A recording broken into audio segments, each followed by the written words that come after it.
Amara Gibson clutched her phone with trembling fingers, the harsh hospital lighting making the screen glow unnaturally bright against her ashen face. The contractions were coming every 3 minutes now, but the pain tearing through her abdomen somehow paled compared to what she was seeing on Instagram. "Where is he?" the nurse asked, adjusting the fetal monitor strapped across Amara's swollen belly. "Your husband should be here by now." Amara couldn't speak. On her screen was a photo posted just 4 minutes ago. A woman with copper hair and bright red lipstick. Champagne flute raised in a toast, the unmistakable skyline of downtown visible through floor-to-ceiling hotel windows. The caption read, "When he ditches the delivery room for the presidential suite." The woman's face wasn't familiar, but the watch on the wrist of the man reflected in the window glass was. The custom Rolex Amara had given Dominic for their 5th anniversary, engraved with their wedding date. Another contraction hit, and Amara dropped the phone, her scream carrying both physical agony and emotional devastation. As monitors began to beep wildly, the last thing she saw before nurses rushed in was the notification that Vivian Rose had posted another photo. 3 months earlier, Amara sat in her obstetrician's waiting room, flipping absently through a parenting magazine while waiting for Dominic. At 30 weeks pregnant, she'd finally gotten used to the constant back pain and the way her center of gravity had shifted. What she hadn't adjusted to was her husband's increasing absence. When they'd found out about the pregnancy, Dominic had seemed thrilled. They'd been trying for nearly 2 years, and at 37, Amara had begun to worry it might never happen. The night she told him, Dominic had cried, actual tears tracking down his cheeks as he placed his hand on her still flat stomach. "A family," he'd whispered. "Our family." But as her body changed, something in him had changed too. He started working later, missing appointments, becoming irritable when she brought up birth classes or nursery plans. The real estate development company he'd founded was expanding rapidly, with new projects breaking ground across the city.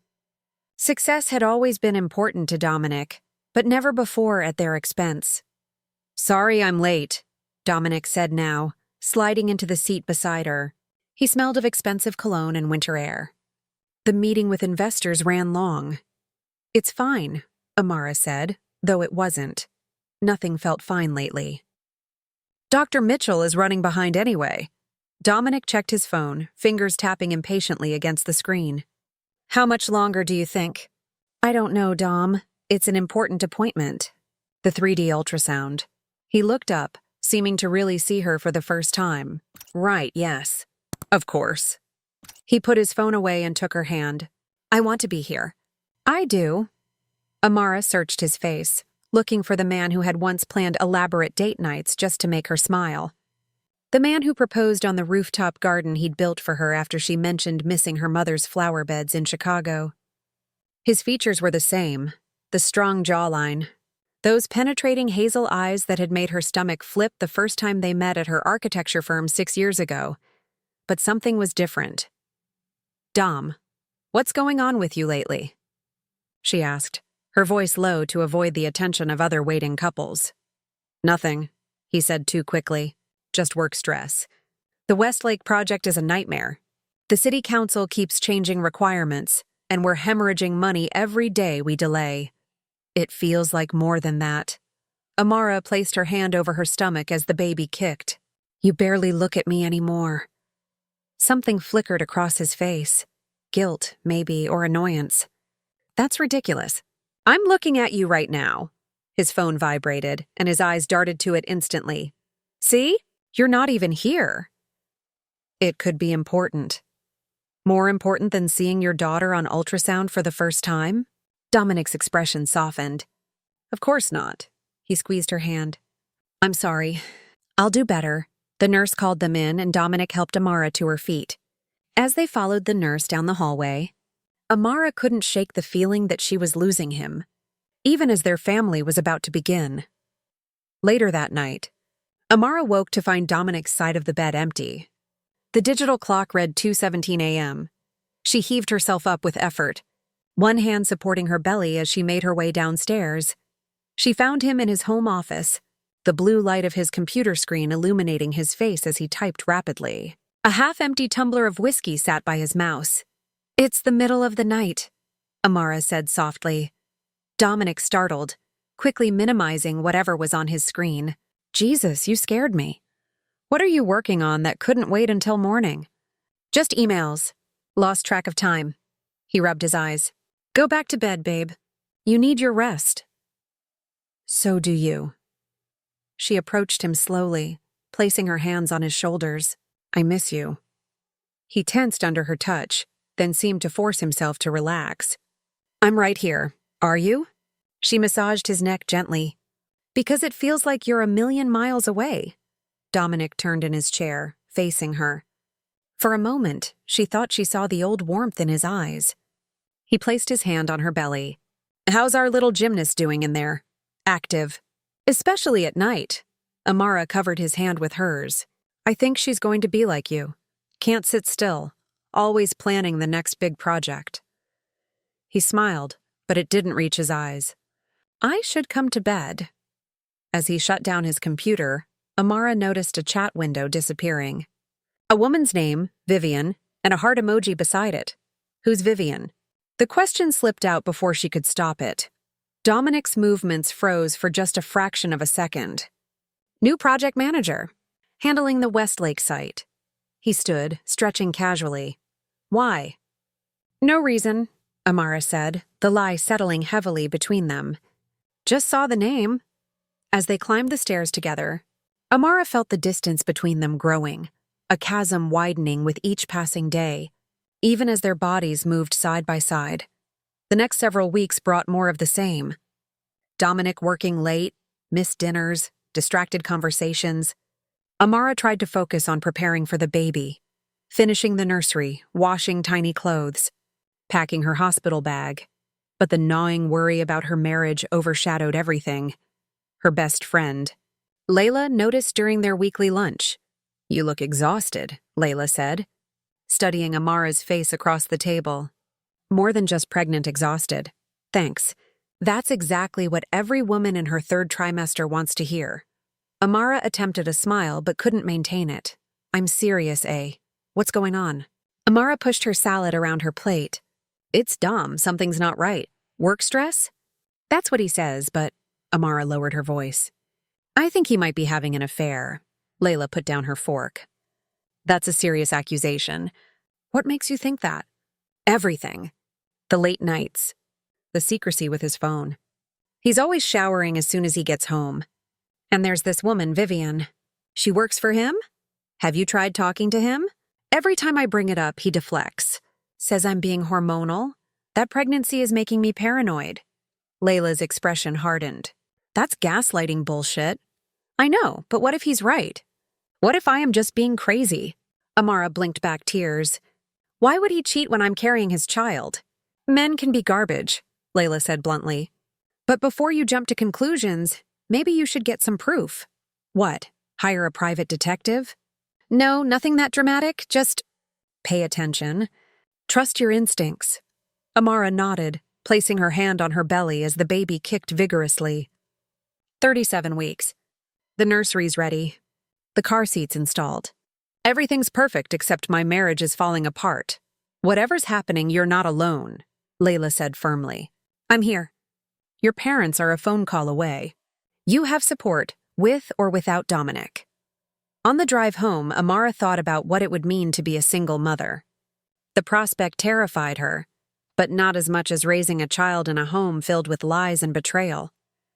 When she pulled into the driveway, she noticed Dominic's car was already there, unusual for a Tuesday afternoon. She entered the house quietly, hearing his voice from his office. "Can't wait to see you either," he was saying, his tone low and intimate. "I know, baby. Just a few more weeks and things will be different." "I promise." Amara froze in the hallway, her heart pounding. "I've got the trip all planned," Dominic continued. "You'll love Bali, white sand beaches, private villa." He laughed softly. "Yes, clothing optional." The baby kicked hard, as if sensing her distress. Amara placed her hand on the wall to steady herself. "I should go. She could be home soon." A pause. "I love you too." Amara backed away silently, returning to her car. She sat there for long minutes, tears streaming down her face. Here was her proof, delivered in Dominic's own voice. He wasn't just having an affair. He was planning a future with someone else. She drove to Layla's house in a daze. Her friend took one look at her tear-streaked face and pulled her inside. "I heard him," Amara choked out between sobs. On the phone with her. "Planning a trip to Bali after the baby comes."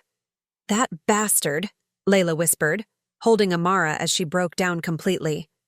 "What am I going to do?" Amara asked, her voice small. "The baby could come any day now."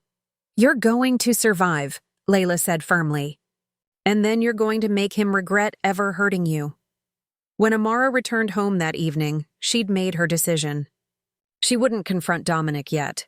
She would wait until after the baby was born, get her strength back, and then leave him with her head held high. He could have his Vivian and his Bali vacation. She would have her dignity and her child. But plans, like promises, were made to be broken. The contractions started at 3:17 a.m. on a Thursday, 2 weeks before her due date. Amara woke to a sharp pain and a warm gush of fluid soaking the sheets. "Dom," she gasped, shaking his shoulder. "It's time." "My water broke!" Dominic bolted upright, momentarily disoriented. "Now? But it's early." "Tell that to your daughter." Amara grimaced as another contraction hit. He sprang into action, grabbing the hospital bag they'd packed, helping her change into dry clothes, his movements efficient but detached. In the car, he drove with one hand on the wheel, the other typing rapidly on his phone. "Who are you texting at 3 a.m?" Amara asked through gritted teeth.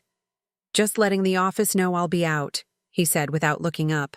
At the hospital, they were whisked to labor and delivery. The nurse helped Amara into a gown while Dominic hovered awkwardly in the corner, still glued to his phone. "First baby?" the nurse asked kindly. "Yes," Amara answered, watching Dominic rather than the nurse. His fingers were flying across the screen, his brow furrowed in concentration. "Dad looks nervous," the nurse remarked with a smile. "I'm fine," Dominic said quickly. "Just taking care of a few things." "Your wife is in labor," the nurse said, her tone gentle but firm. "Those things can wait." Dominic nodded, putting his phone in his pocket. "You're right. Sorry." He moved to Amara's side, taking her hand. "I'm here, babe." For the next few hours, he seemed present, coaching her through contractions, wiping her brow with a cool cloth. The doctor came in to check her progress, announcing she was 4 centimeters dilated.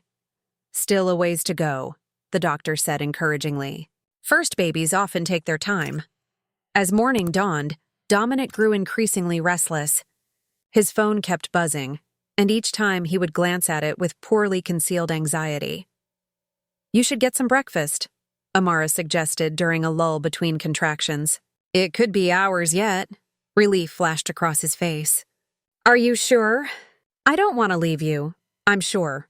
Bring me back a smoothie?" He kissed her forehead. "Absolutely. I'll be quick." But he wasn't quick. 1 hour stretched into 2. Amara's contractions intensified, and still, Dominic didn't return. She called his cell repeatedly, each call going straight to voicemail. "He probably got caught up with work calls," she explained weakly to the concerned nurse. "His company is in the middle of a big project." The nurse's expression was sympathetic but knowing. "Honey, there's no project more important than this one right here." By noon, Amara was 6 centimeters dilated and in serious pain. She'd refused an epidural, wanting to be fully present for the birth, but now she was reconsidering. And still no Dominic. "I need to find my husband," she told the nurse. "Can you try calling him again?" The nurse nodded, taking Amara's phone. She stepped into the hallway to make the call, returning moments later with a tight expression. Still no answer. "But don't you worry about that now. Let's focus on you and this baby." Amara nodded, tears streaming down her face. Even now, even here, she was alone. It was Layla who arrived instead, bursting into the room with fierce determination. "I've been calling you for hours," she said, rushing to Amara's side. "Why didn't you tell me you were in labor?" Everything happened so fast, Amara gasped, gripping Layla's hand as another contraction seized her. And Dom was here, but now he's gone and I can't reach him. Layla's expression darkened. Gone where? He went to get breakfast. 3 hours ago.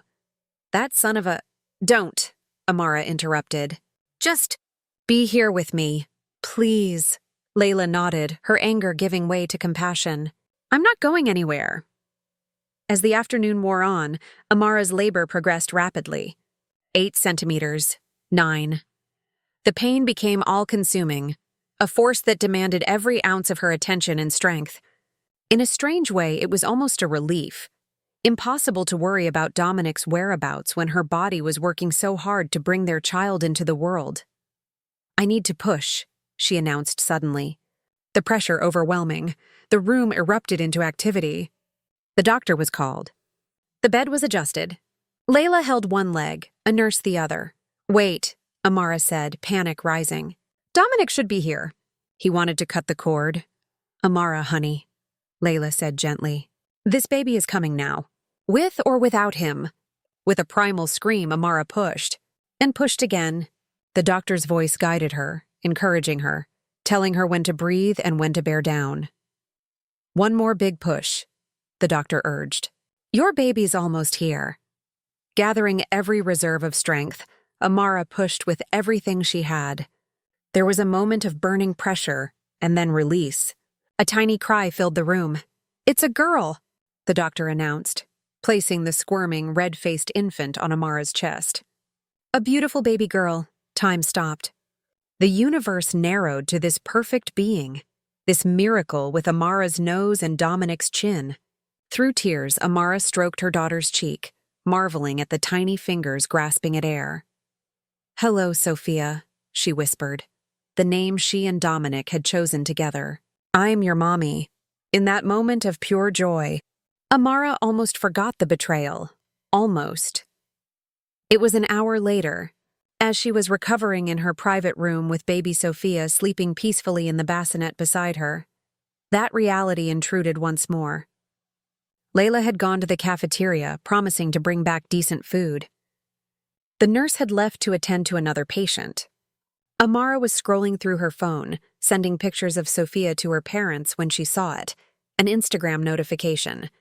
Someone she didn't follow had tagged Dominic in a post. Curious and apprehensive, she tapped on it. The account belonged to a Vivian Rose. The profile picture showed a stunning woman with copper hair and cat-like green eyes. The bio read, Living my best life with the best man. The most recent post, from just 20 minutes ago, was what had tagged Dominic. A selfie taken in what appeared to be a luxury hotel room, champagne flutes on a room service tray. The caption made Amara's blood run cold. When he ditches the delivery room for the presidential suite in the background reflection of the window, Amara could make out a man's figure. And on his wrist, the distinctive Rolex she had given Dominic. With shaking fingers, she scrolled through the account. Post after post documented an affair that had apparently been going on for months.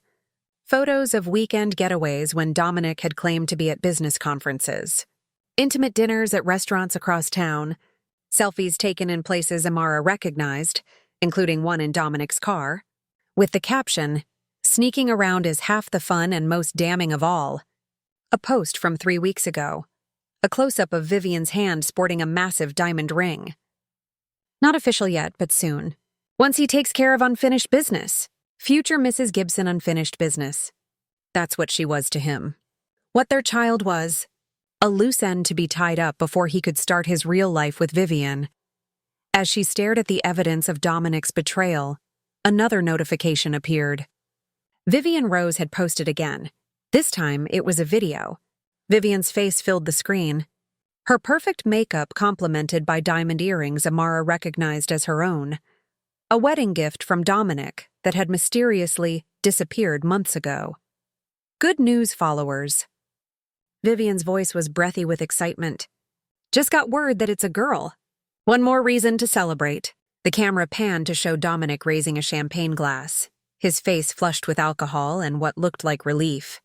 To new beginnings, he said, his voice slightly slurred. And to finally being honest about what I want. The video ended there, but the damage was done. Somehow, he'd been keeping tabs on Amara's labor while celebrating its conclusion with his mistress. While Amara had been pushing their daughter into the world, Dominic had been drinking champagne in a hotel suite with the woman he really loved. The phone slipped from Amara's numb fingers as a nurse rushed in, responding to the sudden spike in her heart rate on the monitors. "Mrs. Gibson, are you all right?" But Amara couldn't speak. The betrayal was too complete, too devastating. Her entire life, past, present, and future, had just imploded in the space of a few Instagram posts. Amara was discharged from the hospital 48 hours after giving birth, with no sign of Dominic. He'd sent a text claiming food poisoning had landed him in urgent care, that he was devastated to miss the birth, that he would make it up to her. She hadn't responded. Instead, she'd called her parents, who immediately booked flights from Chicago. They would arrive the next day to help with the baby and support their daughter through whatever came next. Layla drove Amara and Sophia home, helping to settle them in before reluctantly leaving for work. "Call me if he shows up," Layla insisted. "I'll drop everything and come right back." "I can handle Dominic," Amara said, surprising herself with the steel in her voice. Alone in the house with her newborn daughter, Amara moved through the rooms like a ghost, seeing evidence of Dominic's deception everywhere. The home office where he'd conducted his secret relationship right under her nose. The kitchen where he'd kissed her goodbye each morning before meeting Vivian for breakfast. The nursery he'd helped design for a child he'd planned to abandon. She sat in the rocking chair, nursing Sophia and planning what would happen next. She would need a lawyer. Would need to document everything. The Instagram posts had been downloaded and saved, but there was more evidence to gather. Moving carefully with her still healing body, she went to Dominic's office. His computer was password protected, but she knew all his passwords. Or thought she did. The usual ones didn't work. He'd changed them, another sign of his growing secrecy. In frustration, she yanked open his desk drawer and found a burner phone. The kind drug dealers and cheating spouses used in movies. Apparently, life really did imitate art. The phone wasn't locked. As she scrolled through the messages between Dominic and Vivian, the full extent of their betrayal became clear. They'd been seeing each other for 8 months, since before Amara even got pregnant. Their affair had survived the entire pregnancy, growing more serious as Amara's due date approached. "Dom, I'll tell her after the baby comes."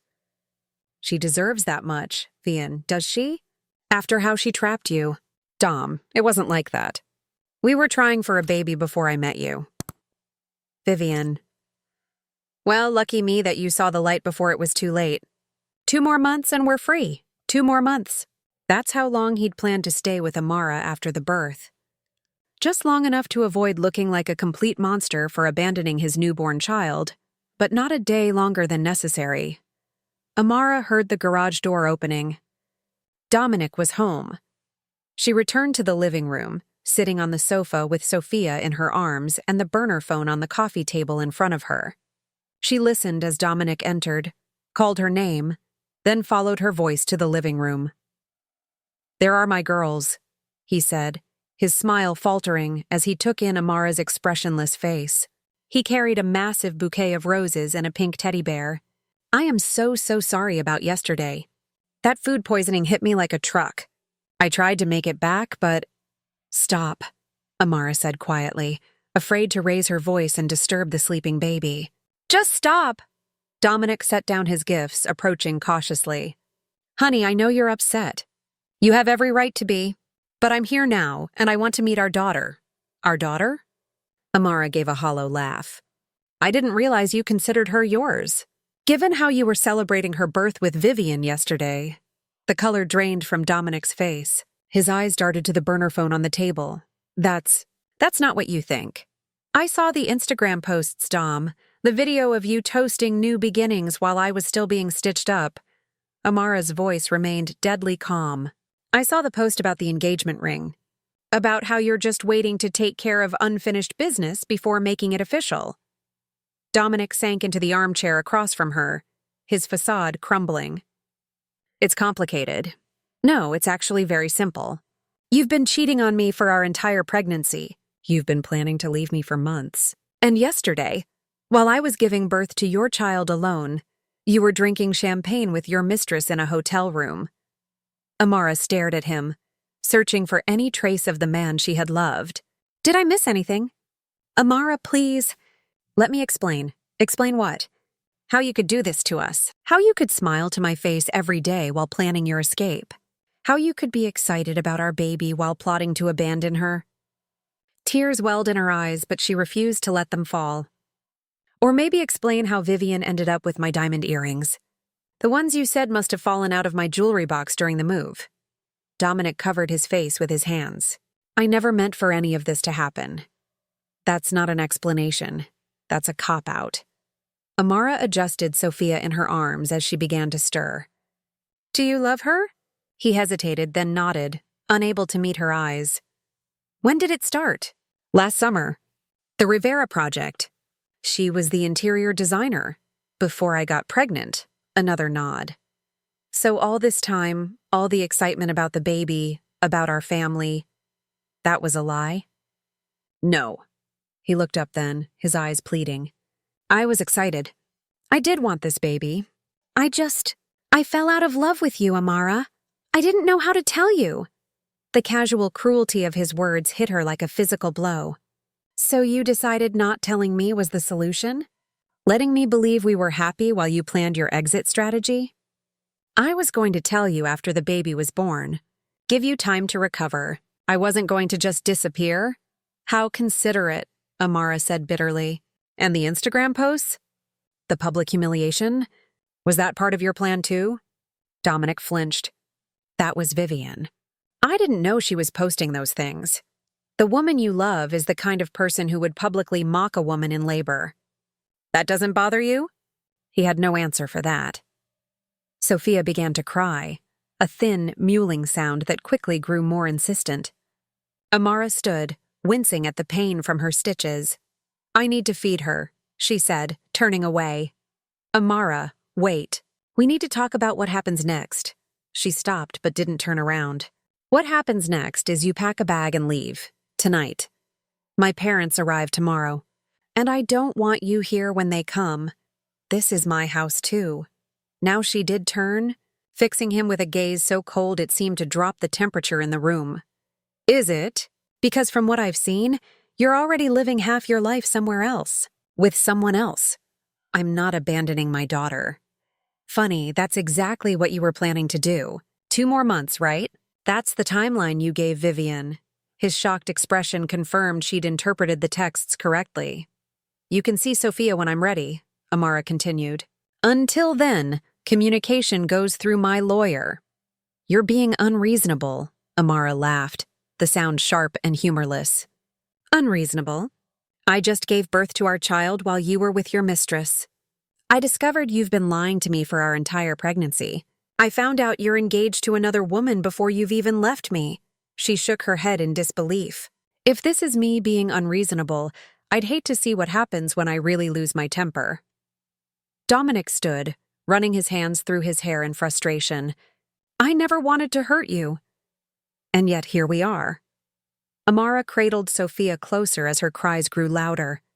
I'm going upstairs to feed our daughter. When I come back down, I expect you to be gone. We'll sort out the rest later. Where am I supposed to go? The presidential suite seemed comfortable enough yesterday. With that parting shot, Amara turned and walked upstairs, her back straight, despite the weight of betrayal pressing down on her.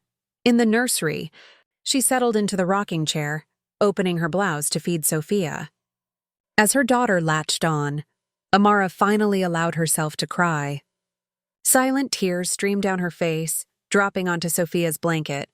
It's just you and me now, little one, she whispered. But we're going to be okay.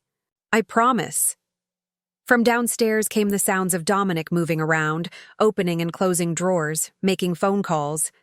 Eventually, the front door opened and closed, and his car started in the driveway.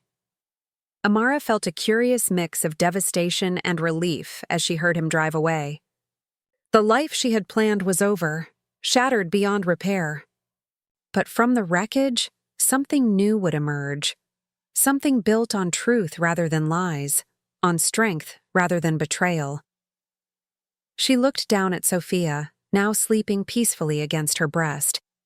This child, conceived in what Amara had thought was love, would never doubt that she was wanted, cherished, protected.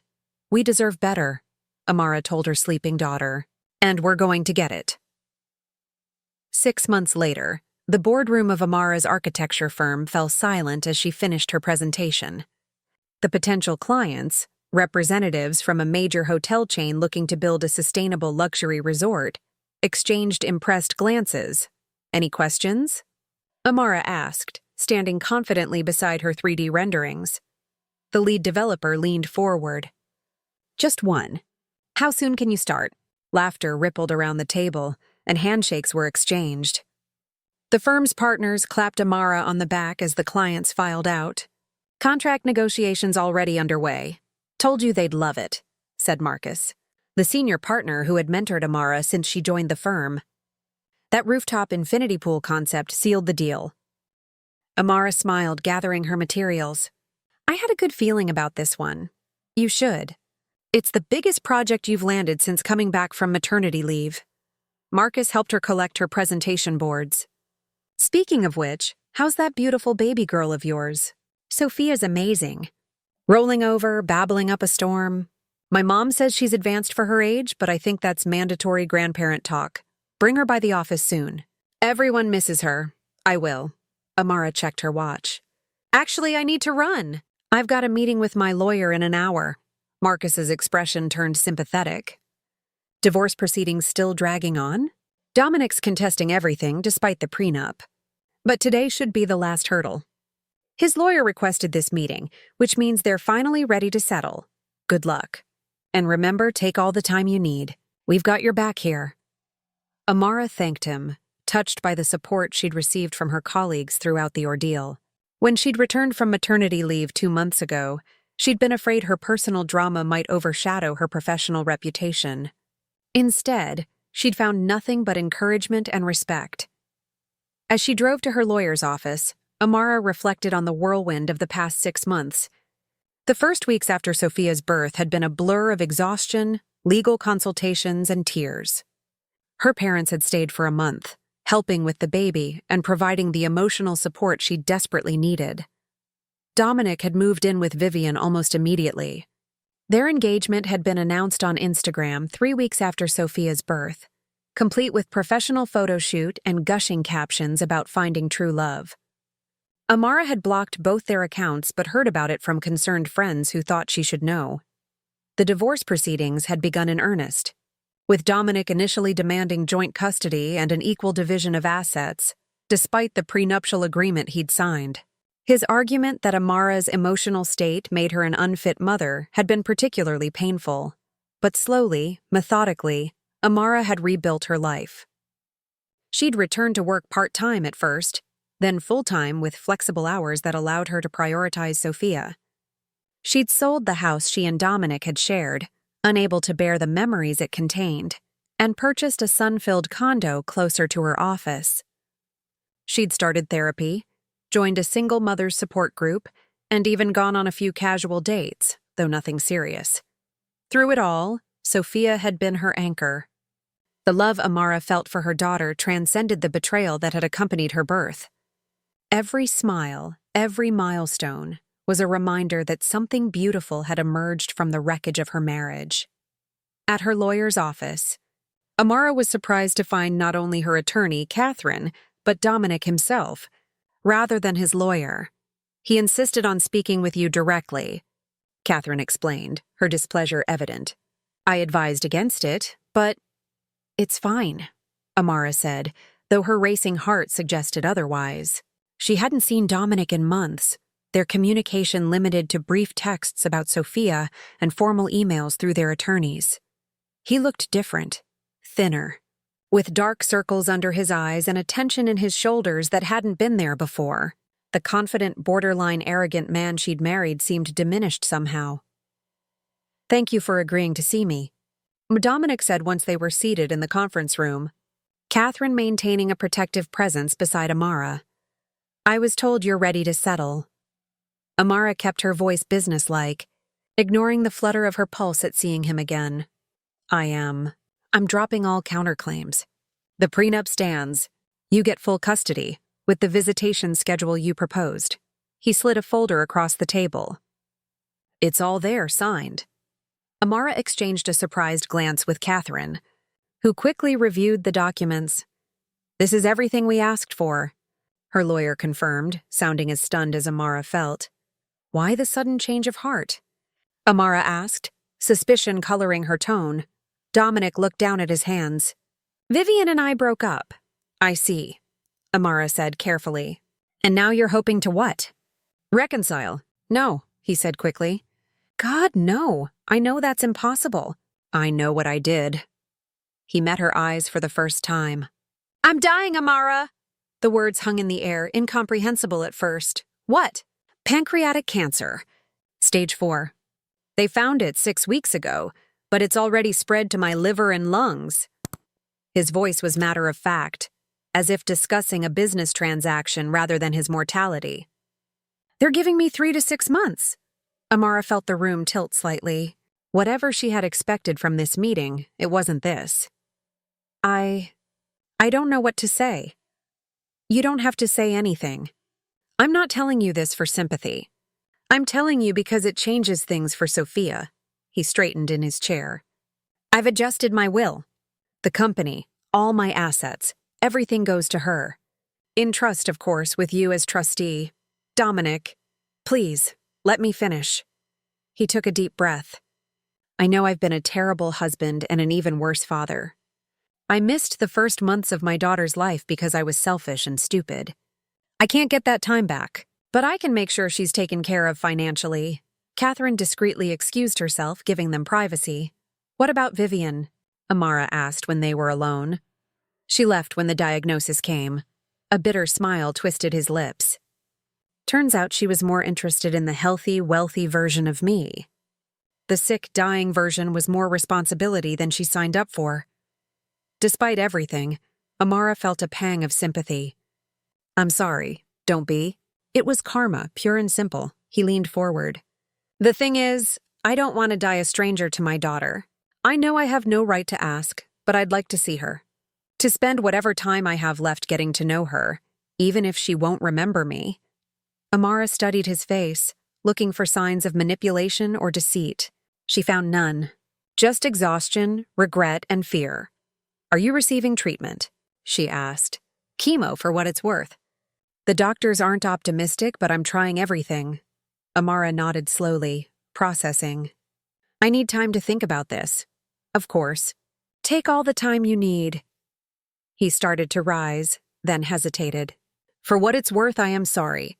Not just because I'm dying, but because I genuinely regret what I did to you. You deserved better. Yes, Amara said simply. I did.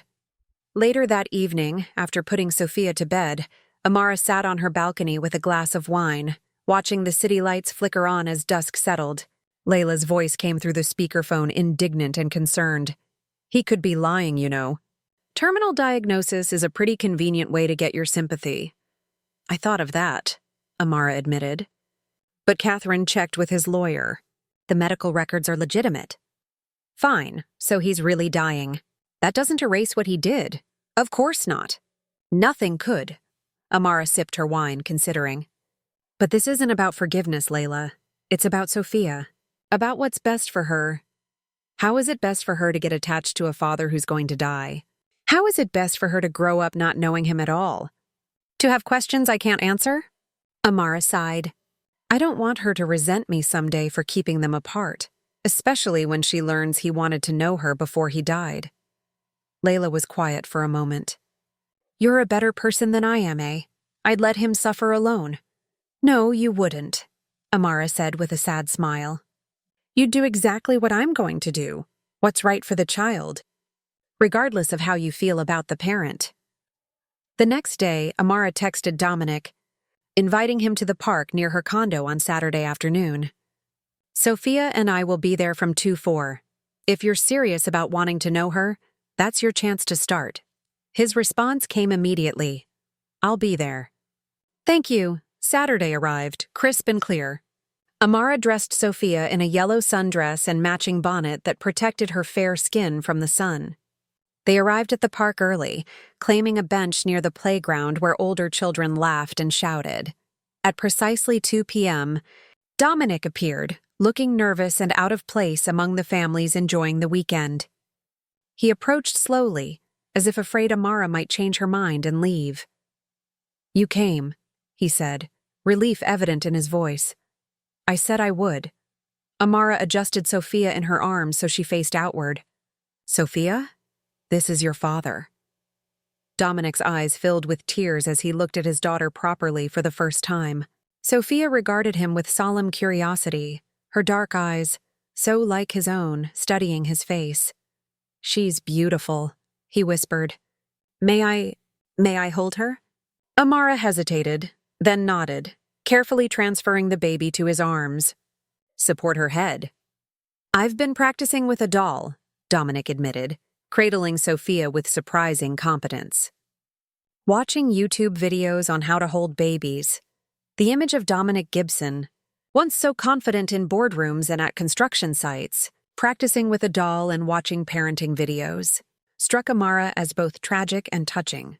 Sophia reached up, grabbing his nose with perfect aim, a trick she'd recently mastered.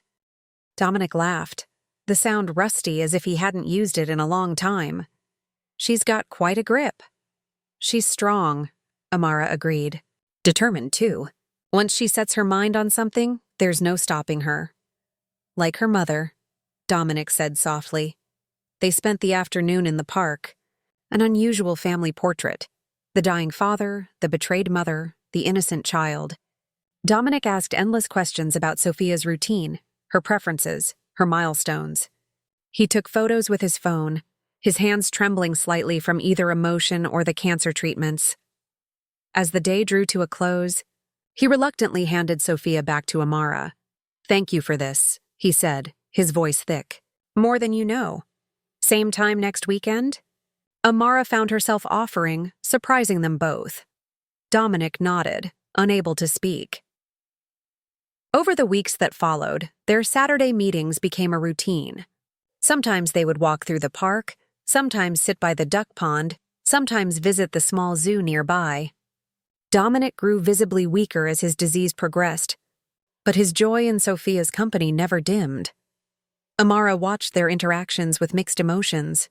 Sadness for the father Sophia would never really know, lingering anger at the husband who had betrayed her so completely, and a strange, unexpected compassion for the dying man trying desperately to compress a lifetime of parenting into a few precious months.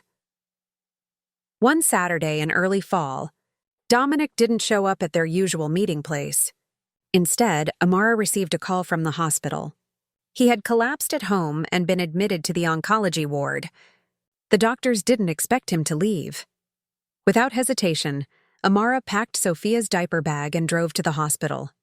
She found Dominic in a private room, oxygen tubes in his nose, his once vibrant frame now skeletal beneath the hospital blankets. His face lit up when he saw them. "You came?" "Of course we did," Amara said, bringing Sophia to his bedside. "It's Saturday. Park day." Tears spilled from his eyes as Sophia babbled happily, recognizing him despite his altered appearance. "I didn't think I'd see her again." "She would have missed you," Amara said simply. They stayed for hours. Amara setting up a makeshift play area on the floor beside his bed so Sophia could practice her newfound crawling skills while remaining in Dominic's sightline. He watched her with undisguised wonder, as if memorizing every movement, every expression. As they were preparing to leave, Dominic reached for Amara's hand. "I need to ask you something." "What is it?" "Will you tell her about me? When she's older? Not just the bad parts."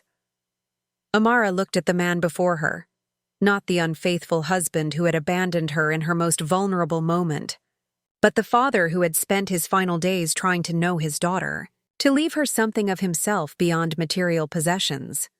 "I'll tell her how much you loved her," Amara promised. "How your face lit up every time she smiled at you.